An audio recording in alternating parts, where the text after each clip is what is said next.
कैसा रहा मेरा लास्ट वीडियो? होपफुली आपको प्रोग्राम समझ में आए होंगे। आपने उन प्रोग्राम्स को करके भी देखा होगा, कंपाइल भी किया होगा, एग्जीक्यूट भी करके किया होगा। अगर किसी का कोई एरर आ गया तो उसे ट्रबल शूट भी किया होगा। ठीक है स्टूडेंट्स, अब जो मैं आपको बताने जा रहा हूँ ये भी जनरली पेपर्स में पूछा जाता है।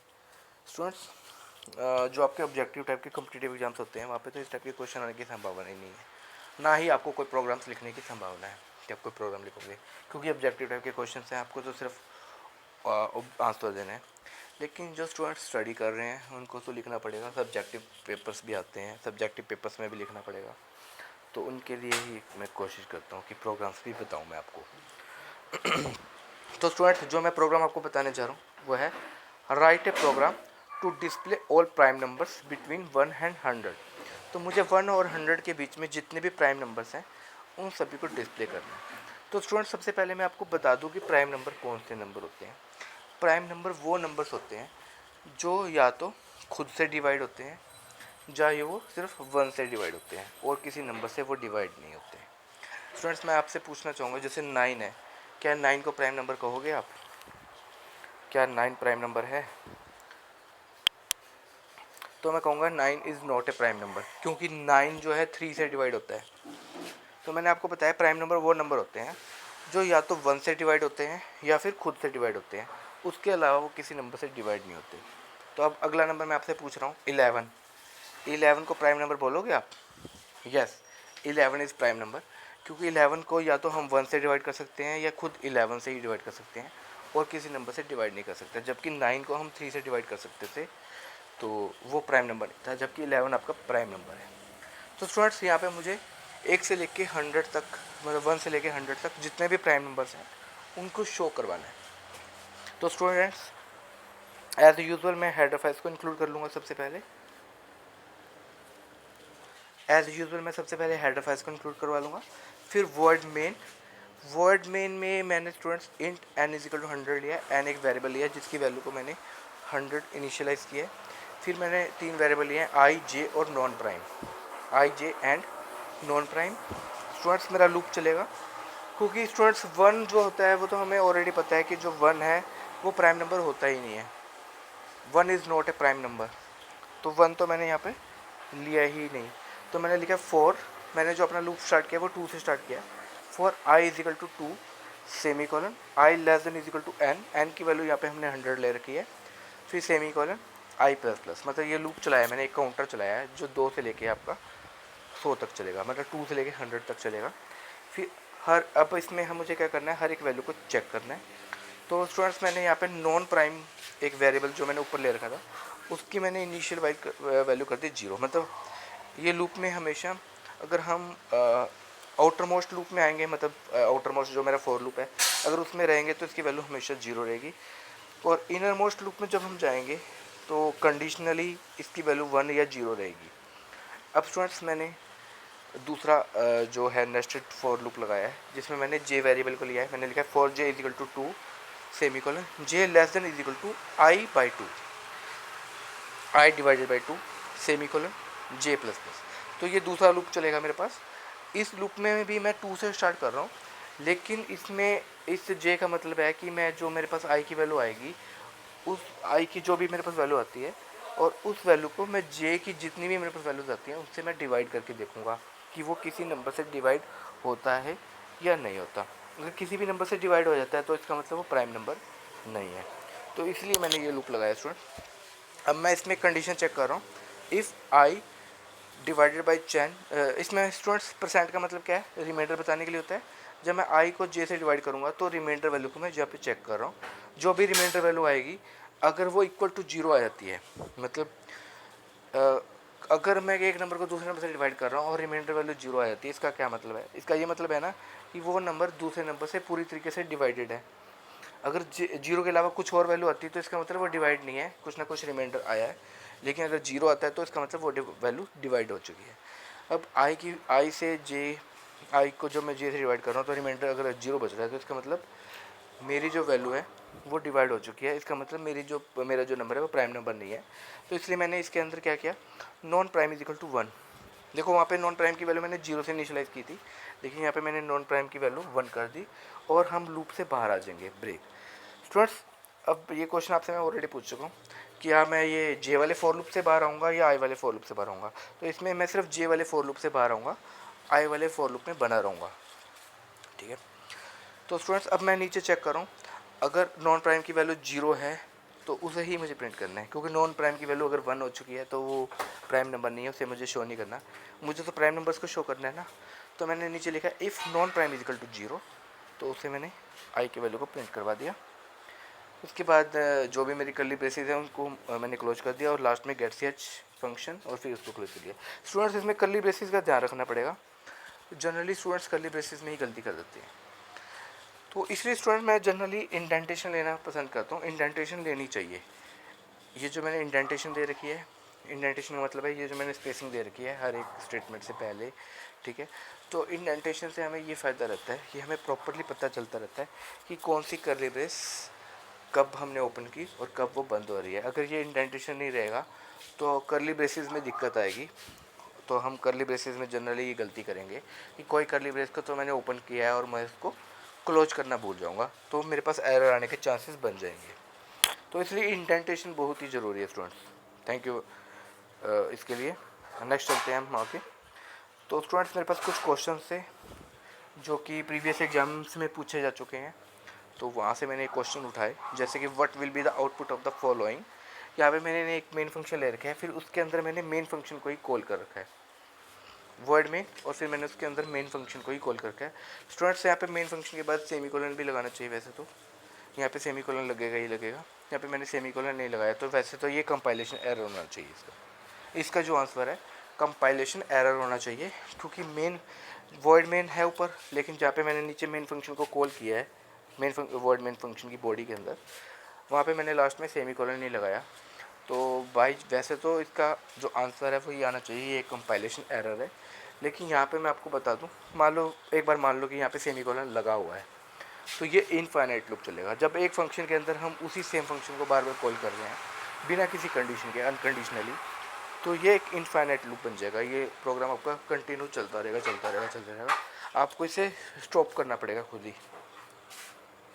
Next question students, what will be the output of the following. मुझे इस प्रोग्राम में नीचे लिखे प्रोग्राम की आउटपुट बतानी है। इसमें आई की वैल्यू 1 है, लेकिन स्टूडेंट्स इसमें वाइल के अंदर कोई कंडीशन ही नहीं लिखी। सारी चीज़ सही है, लेकिन वाइल के अंदर कोई कंडीशन नहीं है। और जब हम लूप के अंदर कोई कंडीशन ही नहीं देते, वाइल लूप में या डू वाइल लूप के अंदर कोई कंडीशन ही नहीं देते, कोई एक्सप्रेशन ही नहीं देते इस टाइप का, तो कंपाइलेशन एरर बनता है।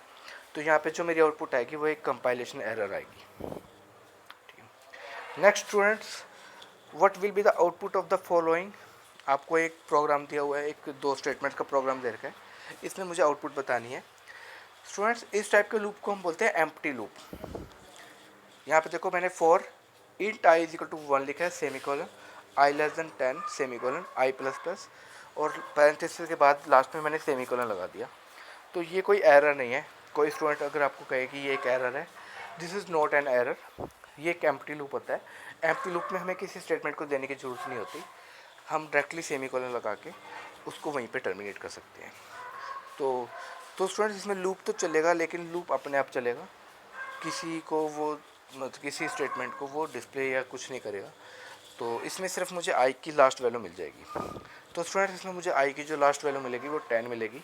10 को मैंने डिस्प्ले करवा दिया, क्योंकि लूप वैसे तो मैंने लिखा हुआ है आई लेस देन 10, मतलब आपके हिसाब से तो लूप 9 तक चलना चाहिए ये, कि लेकिन ये लूप 10 तक चलेगा, मतलब ये लूप तो वैसे ये 9 तक चलेगा, लेकिन आई की लास्ट वैल्यू 10 मिलेगी। अब ऐसा क्यों? क्योंकि ये क्या होता है, हर बार एक इंक्रीमेंट होता है, उसके बाद ये वैल्यू को चेक करता है।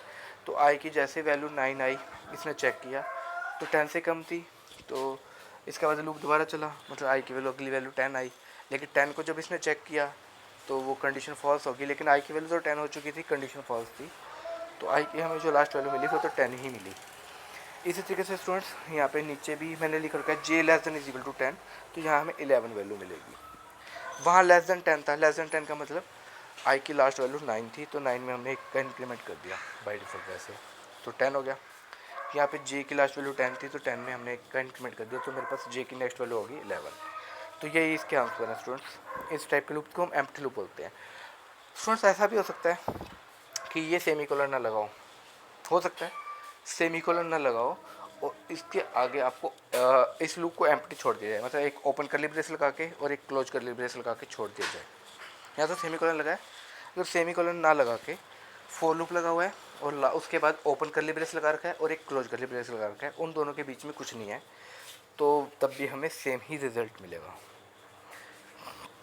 Next students, what will be the output of the following. यहाँ पे फोर लूप लगा रखा है, लेकिन यहाँ पे ना ही कोई इनिशियलाइजेशन एक्सप्रेशन है, ना ही कोई टेस्ट एक्सप्रेशन है और ना ही कोई रीइवैल्यूएशन एक्सप्रेशन है। मैंने बताया था कि फोर लूप के तीन पार्ट होते हैं।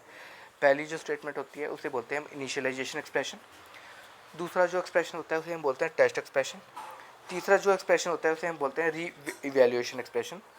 तो वो तीनों ही इसमें नहीं है और सिंपली हेलो को प्रिंट आउट करवा दिया।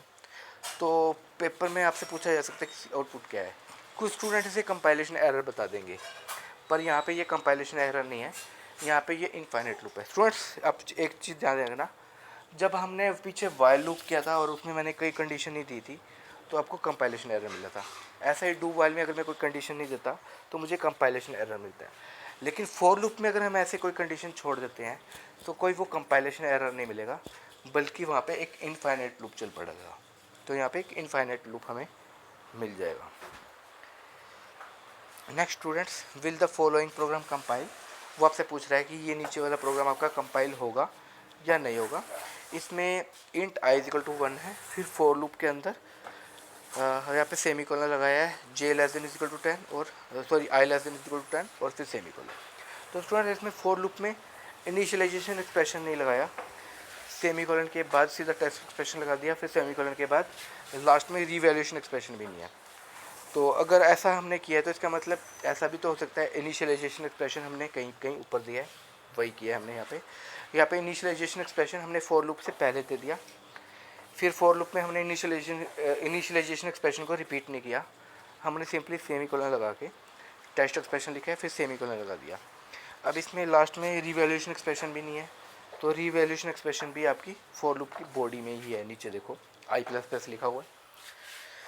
तो ये लूप आपका चलेगा, सेम चलेगा जैसे कि हम तीनों एक्सप्रेशन अगर मैं सेम स्टेटमेंट में लेता हूँ, यहाँ पे मैंने अलग अलग लिए हैं, अगर सेम स्टेटमेंट में लेता हूँ तो वहाँ पे जो रिजल्ट मिलता है और जो अब रिजल्ट मिलेगा वो सेम होंगे।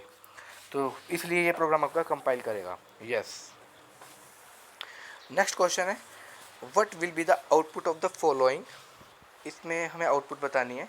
स्टूडेंट इसमें आई की वैल्यू आपकी 2 है, इसको हमने स्विच में पास कर दिया आई की वैल्यू को।